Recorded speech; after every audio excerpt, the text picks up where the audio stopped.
Et sans plus tarder, j'aimerais aller directement dans mon message pour vous ce soir, pour nous tous cet après-midi. Et j'aimerais commencer avec une petite question. Vous êtes prêts? Ok. J'aimerais vous demander, qui a prononcé ces paroles?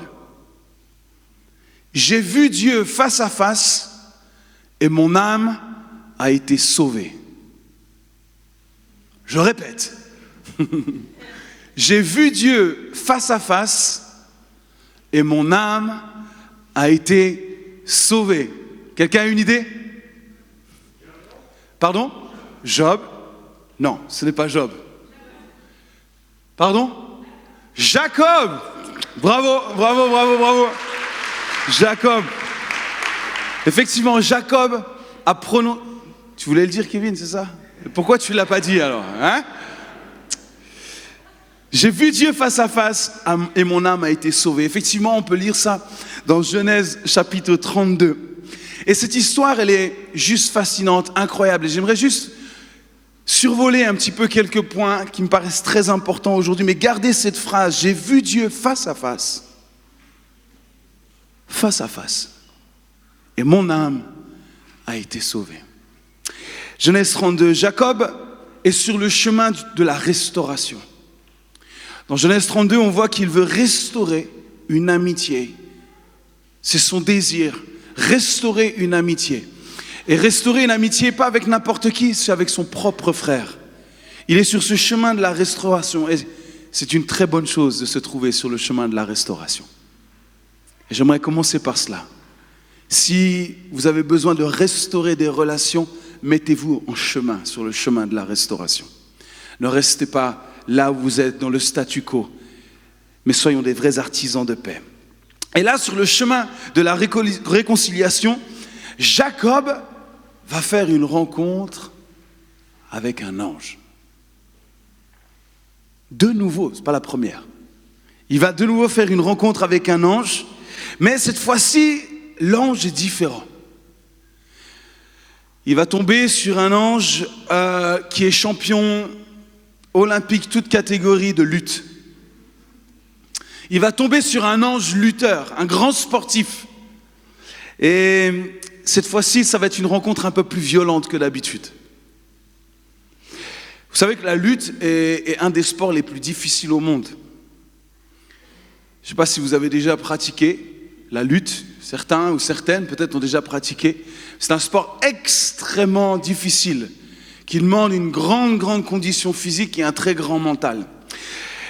Cette semaine, je suis tombé sur un reportage sur Netflix qui parle des différents types de combats dans le monde. Les fighters, comme ils les appellent, ceux qui combattent. Et je suis tombé sur le moment où il parlait de la lutte sénégalaise. Vous avez déjà entendu parler de la lutte sénégalaise? J'ai quelques images pour vous, regardez.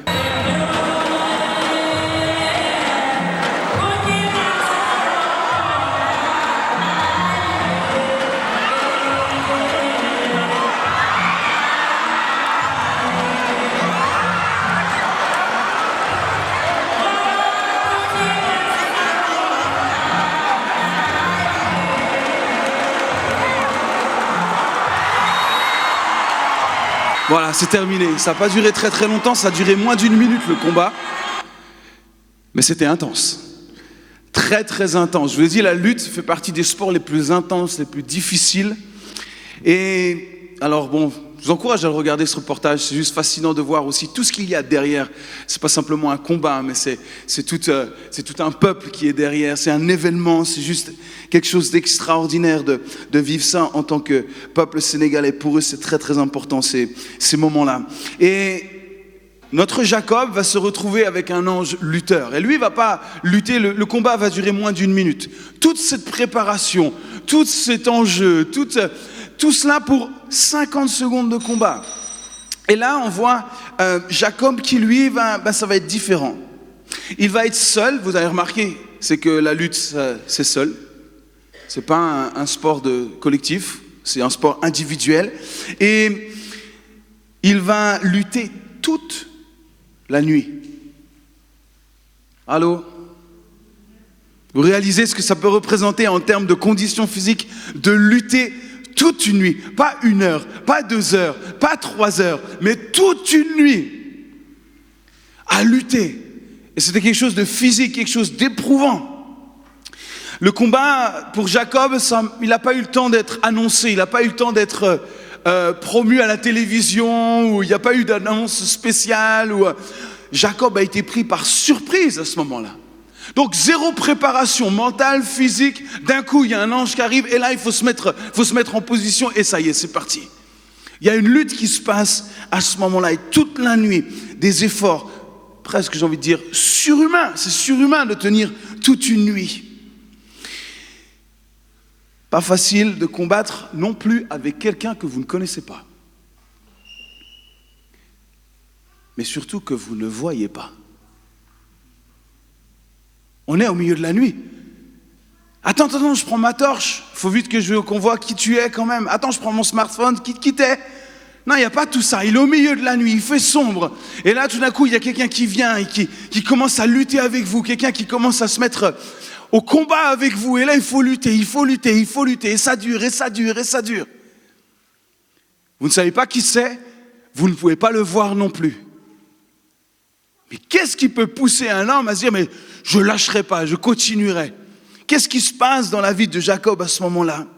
Il va lutter jusqu'à ce que la lumière arrive de nouveau. Jusqu'à ce que le jour se lève, il nous est dit. Il va lutter jusqu'à ce que la lumière puisse enfin arriver. La persévérance, la détermination t'emmènera toujours à voir plus clair dans ta vie. Toujours. Il y a des fois des choses qu'on ne voit pas forcément, qu'on ne saisit pas, on ne comprend pas tout. Mais par la persévérance, par la détermination, tu seras amené à voir beaucoup plus clair dans ta vie. Alors si tu as l'impression de lutter actuellement, ne baisse pas les bras. Le jour va se lever bientôt. Et là, il y a une grosse épreuve. Il y a une épreuve physique, mais une épreuve bien plus physique encore pour Jacob. Et ce n'est pas le diable, il ne lutte pas avec le diable à ce moment-là. Il ne lutte pas avec quelqu'un de méchant. Il est avec Dieu. C'est une lutte particulière à ce moment-là. Jacob, il nous est dit, ne va rien lâcher jusqu'à ce qu'il soit béni. Il ne va rien lâcher jusqu'à être béni. Il ne veut pas lutter en vain. Ça ne l'intéresse pas. Mais il comprend dans ce moment qu'il y a un enjeu et que de cette lutte, il tirera une grande bénédiction. Alors il va se donner les moyens, il va persévérer et il ne va pas lutter en vain. Jacob ne veut pas laisser partir cet ange, même avec une hanche déboîtée. Parce que l'ange, ne pouvant pas se débarrasser de Jacob, va tenter de se débarrasser en lui mettant un coup pour lui déboîter la hanche. Et effectivement, cette hanche va se déboîter, mais il aura lutté pour sa bénédiction. Et j'aimerais te dire, ne lutte pour rien d'autre que pour la bénédiction que Dieu a prévue pour toi. Ne lutte pas pour des choses qui n'en veulent pas la peine. Lutte pour saisir ce que Dieu a prévu pour toi. Lutte pour le bon combat. Et c'est le bon combat de la foi. Amen. Et il faut lutter pour les bonnes choses. Ne pas s'épuiser en vain. Lutte pour le bon combat. Dieu est avec toi et il est avec toi tous les jours. Et il veut que tu puisses manifester ton désir de t'emparer des bénédictions. Il y a des bénédictions, comme on l'a vu il y a quelques semaines, qui arrivent facilement. On a l'impression qu'on n'a rien demandé et elles arrivent. Puis il y a certaines, il faut aller les chercher. Il faut s'en emparer. Et là, Jacob a dit, celle-là, je ne la laisse pas passer. Je ne la laisserai pas passer. Jacob, il a l'habitude de lutter. Hein. Il nous est dit dans le ventre de sa mère, déjà, il luttait avec son frère. C'était un petit filou. Jacob, son nom, ça veut dire l'usurpateur, hein, donc ça veut dire beaucoup de choses. Et quelqu'un qui a troqué pour des plats de lentilles, par exemple. Ça vous rappelle des choses? Hein? Il va chercher la bénédiction, voler la bénédiction. Il va essayer de s'emparer des choses à sa manière. Mais là, ce jour-là, il va voir Dieu face à face. Ah. Voir Dieu face à face. Mais remarquez qu'il verra Dieu face à face uniquement à la fin de son épreuve.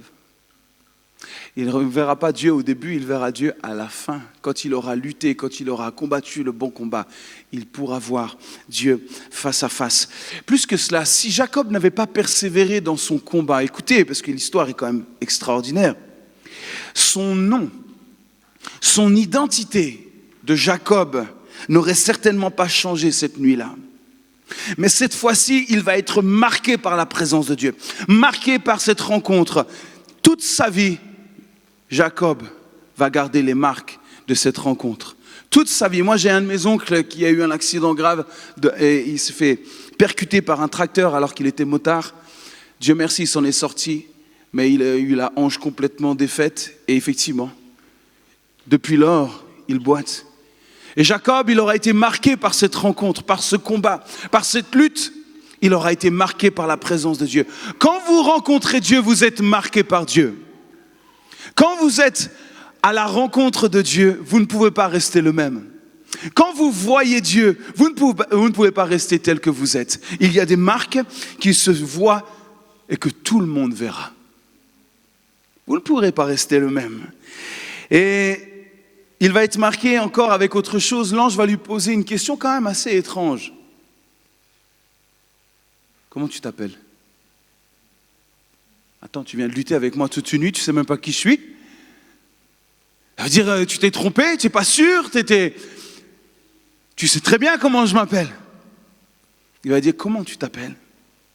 Vous savez, nos rencontres avec Dieu, parfois surprenantes dans leur contexte, ont toujours pour but, écoutez bien, les rencontres que vous allez avoir avec Dieu, peut-être aujourd'hui d'une manière particulière, peut-être demain, peut-être après-demain, ont toujours pour but de nous faire réaliser et comprendre qui nous sommes réellement et la grâce que nous avons.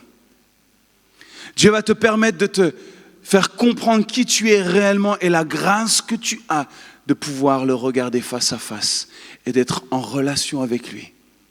Ces rencontres extraordinaires sont simplement là pour nous rappeler qui nous sommes en lui.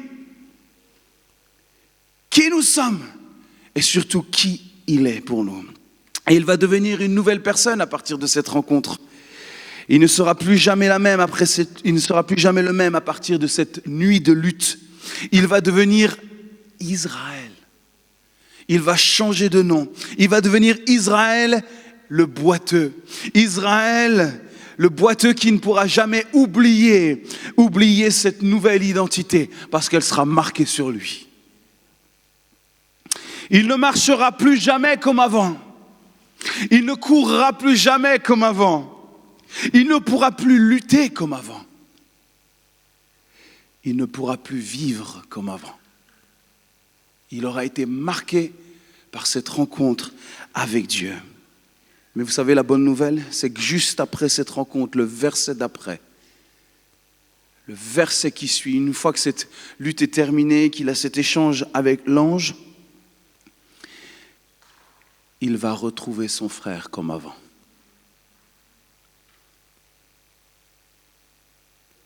Il est sur le chemin de la réconciliation. Il rencontre Dieu face à face. Et mes amis, peut-être tu as envie d'être sur ce chemin de la réconciliation, peut-être avec Dieu. Peut-être tu as envie de te réconcilier avec un ami, un frère, un papa, une maman, un tonton, une tata. Et cela te dit, mais ça me paraît impossible. Et effectivement, il y a des choses parfois qui nous semblent impossibles parce que la souffrance est trop intense. C'est pour ça que nous avons besoin de rencontrer Dieu face à face, pour qu'il nous montre qui nous sommes et surtout qui il est. Et au moment où nous allons ouvrir les yeux, la victoire sera simplement là à notre porte. Parce que c'est lui qui est notre victoire. Nous ne nous battons pas pour la victoire. Il est la victoire et il a déjà tout accompli. Mais nous nous battons pour nous saisir de la victoire, nous emparer de la victoire, nous emparer de la réconciliation et du pardon pour pouvoir le manifester et le vivre concrètement ici-bas sur la terre. Et là, quand Jacob ouvre les yeux, il voit son frère. Il est là, son frère. dont il avait tellement besoin de revoir, de passer du temps avec lui pour se réconcilier. Le chemin de la réconciliation est un chemin de transformation, de lutte mais de victoire. C'est un chemin où l'on voit Dieu agir de manière concrète, visible dans nos vies. Et Dieu se trouve sur le chemin du pardon. Il est sur le chemin du pardon. Dieu se révèle sur le chemin de la réconciliation. Sur quel chemin es-tu, mon ami, aujourd'hui ? Es-tu sur le bon chemin ? Es-tu sur le chemin du pardon ? Es-tu sur le chemin de la réconciliation ?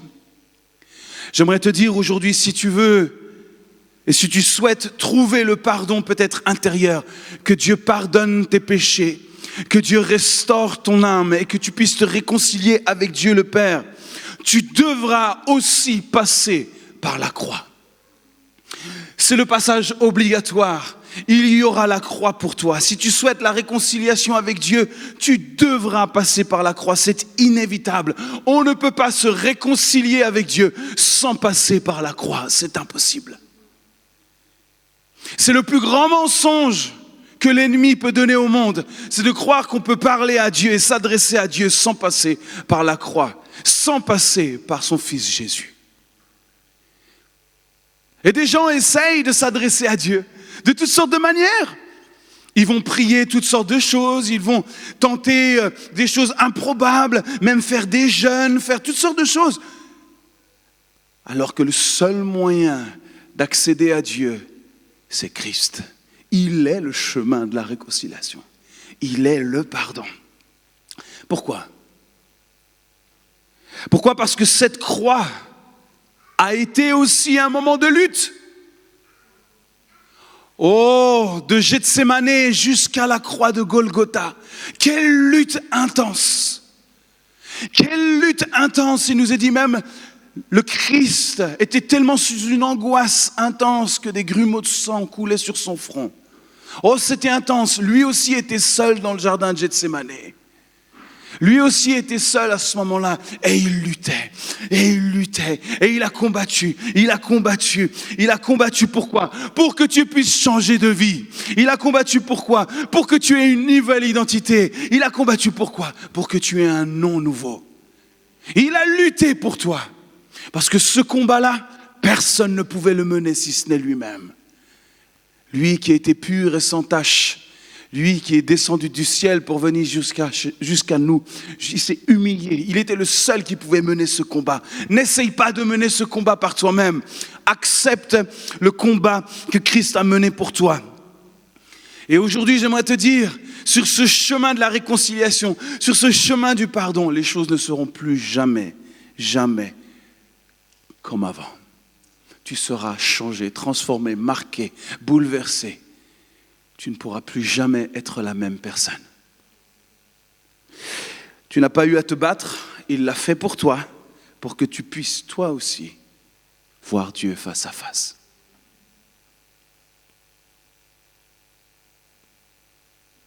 Il veut que tu puisses voir Dieu face à face. Il veut que tu puisses rencontrer Dieu face à face. Voilà pourquoi le Christ a lutté. A combattu pendant 3 jours. Lui, ce n'était pas une nuit, 3 jours. 3 jours dans l'obscurité, lui aussi, il était dans l'obscurité.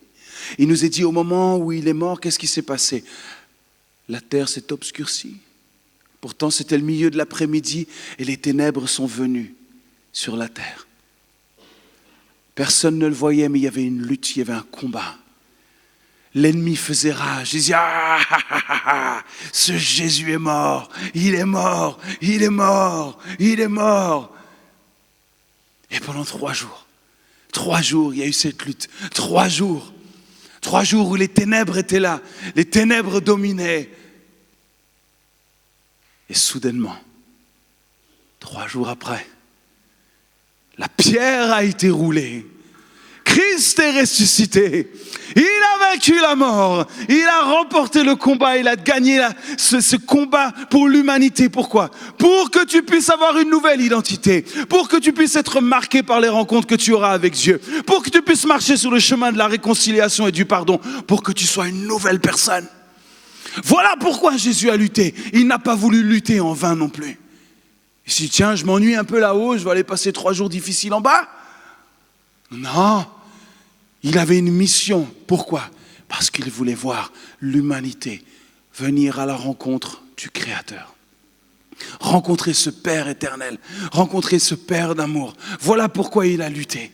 Pour que toi aussi, comme toi et moi, on puisse voir Dieu face à face. J'ai vu Dieu face à face et mon âme a été sauvée. Tant que tu ne peux pas voir Dieu face à face, ton âme ne peut être sauvée. C'est sur ce chemin de la réconciliation et du pardon. Oh, lui aussi, le Jésus que nous louons, a gardé des marques. Oh, il ne sera plus jamais le même. Ses mains ont été percées. Sa tête a été percée. Son côté a été percé. Ses pieds ont été percés. Et quand il va revoir ses disciples, il dit, regardez les marques. Je ne suis plus le même.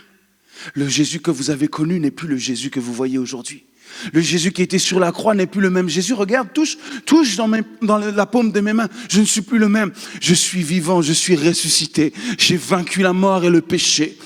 J'ai lutté, mais j'ai remporté la victoire. Je ne suis plus le même. Jésus lui-même a été marqué. Il a lutté pour le bon combat. Il y a des bonnes marques que tu auras sur ta vie, celles de tes rencontres avec Dieu, celles de tes victoires. Et celles-ci, tu pourras en être fier. J'ai été victorieux par la grâce de Dieu. J'ai la marque de mes rencontres avec mon Père. J'ai les marques de mes rencontres. J'ai vu Dieu face à face. Je ne suis plus la même personne. J'étais comme cela avant, mais j'ai rencontré Dieu et je suis différent. J'étais perdu, mais maintenant je suis sauvé. J'étais dépressif, j'étais anxieux, j'étais angoissé, mais maintenant je suis libre et rempli d'espérance. J'étais malade, mais le Seigneur m'a guéri, il m'a restauré. Regarde, mon corps est changé. Ça, c'est le chemin de la croix, c'est le chemin de la réconciliation, c'est le chemin du pardon. Mes amis, si Christ avait abandonné sa lutte, vous savez qu'il aurait pu le faire. Il aurait pu abandonner et le Père l'aurait repris quand même. Il aurait pu abandonner. Mais cette phrase, non pas ma volonté, mais la tienne dans le jardin de Gethsémane, c'était un positionnement pour dire j'irai jusqu'au bout. Ce qu'il a dit l'a positionné pour aller jusqu'au bout. S'il ne l'avait pas fait, nous serions tous errants aujourd'hui, sans espoir, sans raison de vivre, sans raison d'exister, apeurés de tout ce qu'il pourrait y avoir sur la terre. Il n'y aurait ni paix, il n'y aurait ni grâce, il n'y aurait ni miséricorde, ni pardon. Il n'y aurait aucun sens à cette vie. Mais il a lutté.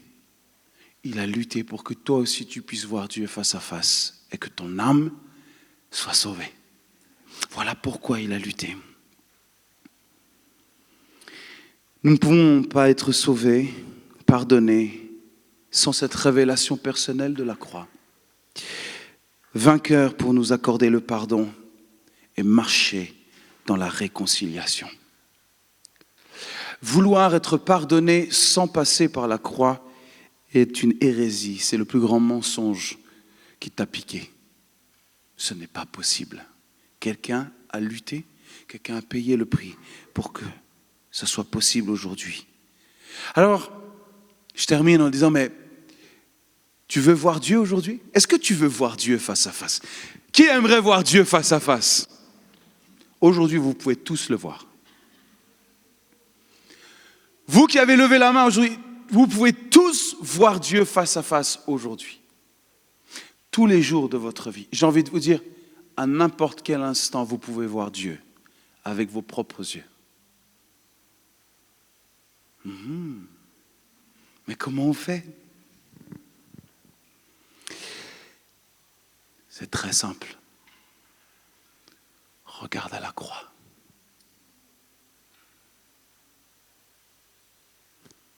Regarde à la croix. Tu veux voir Dieu? Regarde la croix. Jésus lui-même dira, si vous m'avez vu, vous avez vu le Père. Regarde à la croix. Regarde à ce Jésus. Regarde à ce chemin de croix, ce chemin du pardon, ce chemin de la réconciliation, ce chemin de souffrance, ce chemin du calvaire. Regarde cette croix où il est mort, marqué par les coups, humilié, frappé, ensanglanté, déchiré dans son être, pas simplement dans son cœur et dans ses émotions, mais dans son corps aussi. Tout a été déchiré. Regarde, et là tu vois Dieu. Tu vois l'amour de Dieu, tu vois la grâce de Dieu, tu vois la compassion de Dieu, tu vois la puissance de Dieu. Parce que quand tu regardes à cette croix, effectivement, il y a Christ. Et puis tu regardes à nouveau et Christ n'est plus là parce qu'il a vaincu tout cela. Et chaque jour, tu peux regarder à cette croix. Chaque jour, tu peux regarder cette croix et dire, je vois Dieu. Je vois son amour, je vois sa présence, je vois combien il m'aime, je vois combien il ne s'est pas arrêté à l'être que j'étais imparfait, sale, mais il est venu jusqu'à moi, manifester son amour et sa grâce. Il ne s'est pas arrêté à ma condition d'homme, mais il est venu juste, il a lutté pour moi, pour que je puisse te voir enfin avec mes propres yeux. Et je te vois avec, non pas uniquement mes yeux naturels, mais avec mes yeux de la foi. Je te vois. C'est possible de voir Dieu aujourd'hui. Et il te faut voir Dieu face à face. Parce que si tu ne le vois pas, ton âme n'a pas encore trouvé le chemin de la réconciliation, ni le chemin du pardon. Et le chemin du pardon et de la réconciliation, c'est le chemin de la victoire. C'est extraordinaire de voir Dieu face à face. Alors peut-être vous dites, mais toi, tu l'as vraiment déjà vu? Oui, je l'ai vraiment vu. Et à chaque fois que je loue Dieu, je le vois. À chaque fois que je chante, comme William nous a encouragés sur ce mot digne, à chaque fois que je loue, pourquoi je ferme mes yeux? Parce que ça m'aide à ne pas vous regarder. Parce que je regarde, je vois mon Sauveur, je le vois assis sur son trône, je le vois qui règne, je le vois, je me projette avec les yeux de la foi, je vois la croix, quand on chante la croix, je vois avec mes yeux, je regarde et je dis, il l'a fait pour moi.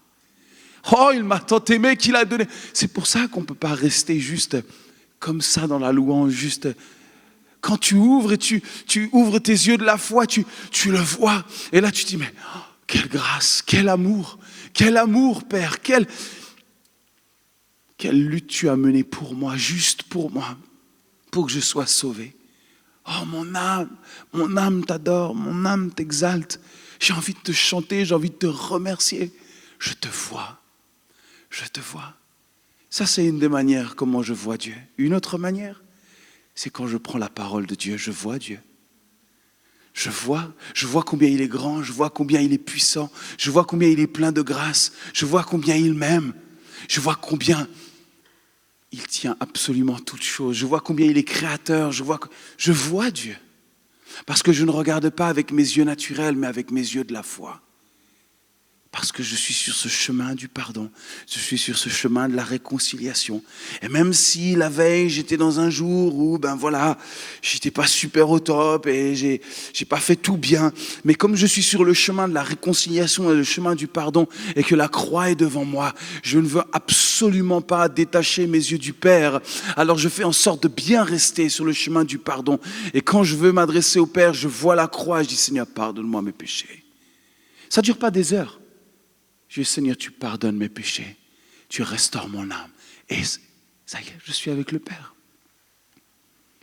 C'est ce chemin du renoncement, ce chemin de la réconciliation, le chemin de la restauration que nous empruntons tous les jours. Et sur ce chemin-là, il y a des rencontres extraordinaires avec Dieu.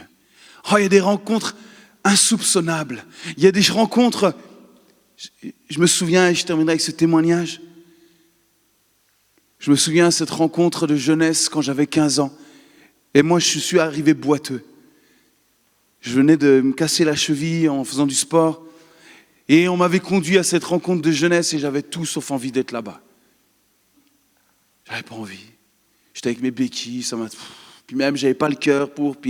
Et puis, à un moment donné, à la fin d'une rencontre, d'une réunion, celui qui prêchait a dit, voilà, j'aimerais inviter tous ceux qui font partie de la louange dans l'église, qui sont impliqués, des musiciens, tout ça, à s'approcher. Et moi, je débutais dans l'église et je me suis dit, bon, j'avais vraiment pas envie. Mais je me suis dit, bon, allez, j'y vais quand même. Je me suis donné les moyens. Et je me suis approché. Et j'attendais. Vraiment pas dedans, mais vraiment pas. Non, j'avais pas vraiment... Et là, je ne sais pas ce qui s'est passé. Encore aujourd'hui, je ne peux pas l'expliquer. Je ne peux pas vous dire... Je pense qu'il me faudra toute une vie pour comprendre ce qui s'est passé à ce moment-là. Mais quelqu'un est venu à prier avec moi. Il a posé sa main, je ne sais pas, sur ma tête, sur mon épaule. Et je n'ai pas compris en plus sa prière. Parce qu'il parlait espagnol. Donc, en fait, il n'y a rien qui allait. Je n'avais pas envie. Le gars qui vient prier pour moi, il parle espagnol. Et là, il a commencé à prier. Mais ce jour-là, j'ai vu Dieu. Et vous savez, quand vous voyez Dieu, vous ne tenez plus sur vos genoux. Vos genoux ne vous supportent plus. Je me suis retrouvé par terre. Je me suis retrouvé à genoux. Et là, pendant de longues minutes, j'ai pleuré. Je ne sais pas pourquoi j'ai pleuré. Encore aujourd'hui, je ne sais pas. Je ne sais pas vous dire qu'est-ce qui s'est passé à ce moment-là. Mais j'ai pleuré. J'ai pleuré. Mon corps a été marqué par cette présence. J'ai tellement pleuré que le lendemain, quand je me suis levé, mes deux yeux, les gens ont cru que je m'étais battu parce que les vaisseaux de mes paupières avaient pété tellement j'avais pleuré. Et j'avais comme les yeux au bord noir comme ça. J'avais deux yeux comme ça. Mon corps était marqué. Et je suis resté des heures à pleurer. Et les gens venaient me voir. Qu'est-ce qui se passe?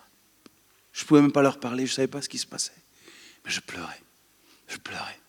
Je savais une chose, c'est que Dieu était là. Et ce moment a marqué littéralement ma vie. Je voulais juste pas partir, j'étais juste bien. Il y avait un côté très paradoxal. Il y avait un côté, je pleurais, il y avait une sorte de souffrance à l'intérieur de moi, ici, là, dans mes entrailles. Et de l'autre côté, j'étais bien. Et je peux comprendre un tout petit peu cette lutte avec Jacob, où il lutte, mais il sait qu'il est au bon endroit. Ça fait toute la différence. Quand tu luttes, mais tu sais que tu es au bon endroit. Et moi, je luttais, je savais que j'étais au bon endroit. J'étais là, Seigneur, qu'est-ce qui se passe? Qu'est-ce qui se passe? Et je laissais simplement Dieu faire ce que lui seul est capable de faire. Transformer mon être. Transformer l'homme pécheur que je suis. Transformer le Matthieu de l'époque pour qu'il soit différent, pour qu'il puisse entrer dans les projets que j'ai pour lui.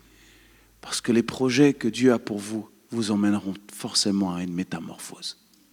Vous serez métamorphosé. Et c'est ça qui est extraordinaire. Quand vous êtes métamorphosé par Dieu, ça fait mal des fois. Il y a une sorte de lutte, mais c'est tellement bon à la fois. Parce que vous savez que vous êtes au bon endroit. J'ai vu Dieu face à face. Et mon âme a été sauvée. Je peux que vous encourager à vous mettre sur le chemin de la réconciliation, le chemin du pardon. Et vous allez rencontrer Dieu d'une manière extraordinaire. Extraordinaire. Peut-être ça va commencer ce soir, ici. Mais demain, après-demain, vous allez rencontrer Dieu seul à seul. Et il marquera votre vie pour toujours. Et vous ne serez plus jamais la même personne.